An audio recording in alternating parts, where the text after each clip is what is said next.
ధన్యవాదాలు. మీ ద్వారా ధన్యవాదాలు తెలిసి సెలవు తీసుకుంటున్నాను. ఇప్పుడు నందమూరి బాలకృష్ణ గారు మాట్లాడతారు. అధ్యక్ష, ఇందాక గౌరవ శాసనసభ్యులు కామినేని శ్రీనివాసరావు మాడుతూ అప్పుడు అందరూ ఇండస్ట్రీ కలవడానికి వెళ్ళినప్పుడు సైకో గారిని చిరంజీవి గారు గట్టిగా అడిగితే అప్పుడు ఈయన వచ్చాడంది అబద్ధం.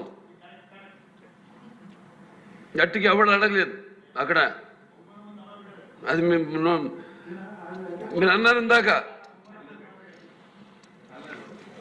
ఏదో గట్టిగా అడిగితే ఈయన వచ్చాడు మళ్ళీ కలవడానికి, లేకపోతే ఏదో సినిమాటోగ్రఫీ మినిస్టర్ని కలవమన్నారు అని. ఏంటంటే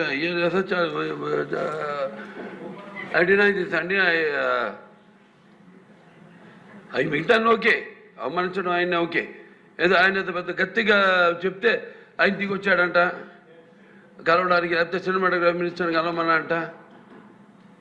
మనం కూడా నాకు ఇన్విటేషన్ వచ్చింది ఇక్కడ ఫిల్మ్ డెవలప్మెంట్ ఒక లిస్ట్ తయారు చేయమని. నాది 9వ పేరు వేశారు. అది ఎవరో ఈయన నేను అడిగాను కూడా, దుర్గేష్ గారిని కూడా అడిగాను, గౌరవ సినిమాటోగ్రఫీ మంత్రివర్యులను కూడా అడిగాను నేను, ఎవడో అడిగేసిందని. This is what the respect a human being, even be opposition or us. 9వ పేరు వేశారు. ఇదే అదేదో గట్టిగా ఎవడు అడిగాడు, గట్టిగా అడిగితే పంపించారు లోపలికి, వచ్చి అడిగాడు కలవడానికి. Sorry, I want to clarify this. No, very good, sir. Nonsense. గౌరవనీయ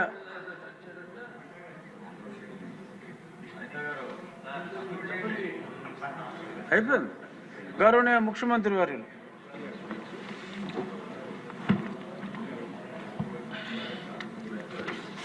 అధ్యక్ష,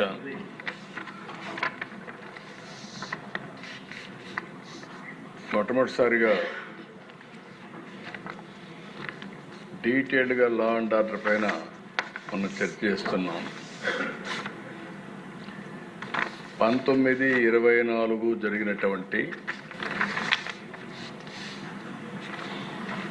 హ్యూమిలియేషన్, జైలుకు పోయిన వాళ్ళు, తప్పుడు కేసులు పెట్టించుకున్న వాళ్ళు, రాష్ట్రాన్ని వదిలిపెట్టిపోయిన వాళ్ళు ఒకరు కాదు అధ్యక్ష. ప్రజాస్వామ్యాన్ని కాపాడాలి అని మాట్లాడిన వాళ్ళందరూ కూడా బాధితులే.